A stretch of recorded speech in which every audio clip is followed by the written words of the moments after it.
എന്താ? ഞാൻ സ്യമന്തകം.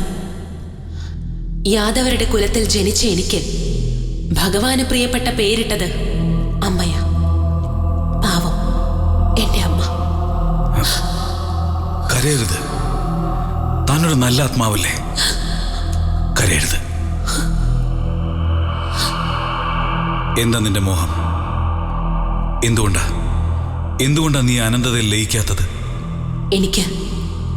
എനിക്ക് പുനർജനിക്കണം. അത് എളുപ്പമല്ല സമന്തകം.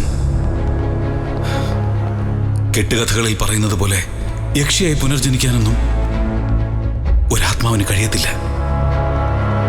അല്ലെങ്കിൽ താൻ മരണപ്പെട്ട അതേ ദിവസം, അതേ നാളിൽ, അതേ തിഥിയിൽ നാഴിക വിനാഴിക തെറ്റാതെ മറ്റൊരാൾ ജനിച്ചിട്ടുണ്ടെങ്കിൽ.